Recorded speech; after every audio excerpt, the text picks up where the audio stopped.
What's up, guys? You're probably wondering why we haven't made any videos in a while.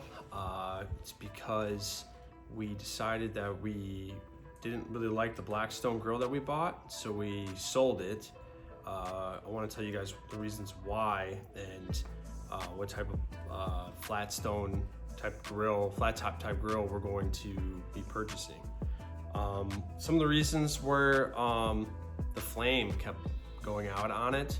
We purchased the 36-inch flat top with the 4 burners, some of the accessories, but the flame kept going out. So we would have to put it in an area near the garage where the wind wasn't blowing, because they don't have any sides where the burners are to keep the wind from blowing it out.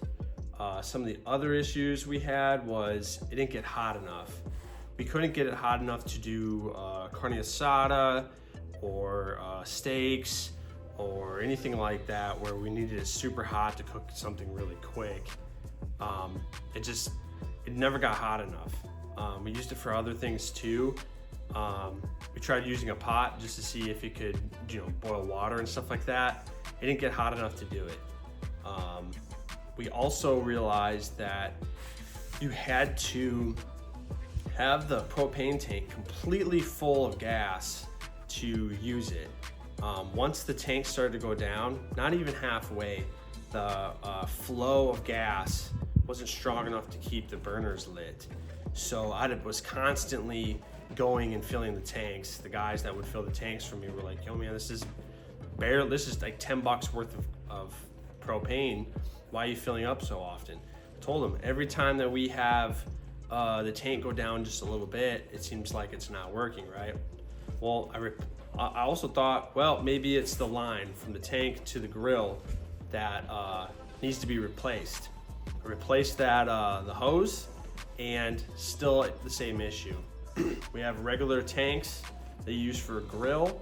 I'd even thought about using a bigger tank for maybe more flow or volume, but it just never seemed to be okay with having a tank that was 3/4 full, half full, or anything like that. There was a constant battle of babysitting the flame and refilling the tanks. That was a major turnoff.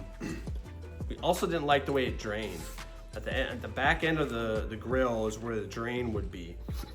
And constantly trying to push all the grease while cooking up forward was difficult. And I didn't want to put the grill at an angle to get the grease to go in, because if you're cooking eggs or whatever, the food's gonna start going that way as well.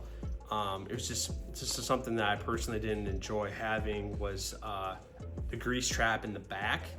It just wasn't something that I didn't really like about it. Some of the good things though, there was good things about the Blackstone. The flat top seasoned extremely well when we bought it. I seasoned it a couple times. The whole thing turned black. There wasn't hot zones or anything that was too far off, or cool zones, I should say. It seasoned perfectly. The electric start was also really good. The battery that came with it, we used it. Even the battery was good on it. It started the burners every single time. I know sometimes, through other reviews and stuff that I watched, the electric igniter wasn't good, but for ours it seemed to be really good. The resale value was pretty decent. I only sold it for like $50 less than what I bought it for, and I bought the nicer one with the bottle opener and the rack for the paper towels and stuff. But if you're someone who cooks almost every single day with a flat top, or wants to be that way, or if you have a small business trying to do burritos, or you're making stuff, you have a big family and you cook all the time, I don't suggest buying it. If you're like one of these weekend people, you like to do breakfast on Sundays or whatever, that's fine. I don't get hot enough for that, but for the amount of food that we cooked at one time, and for how often we cooked for a little side business, it just didn't do it for us.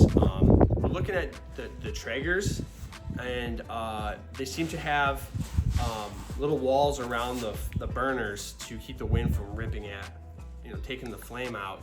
They also have bigger shelves that you can put stuff on. So we're looking forward to purchasing that.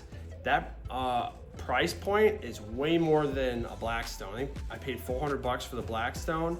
This Traeger is going to be about $900, maybe $1,000.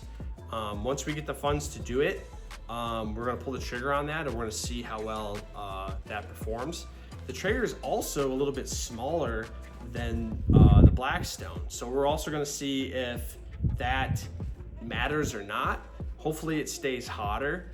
If we can, I'd rather trade off the heat and have a smaller cooktop than a bigger cooktop and it not being as hot. I just figured I'd make a short video for you guys.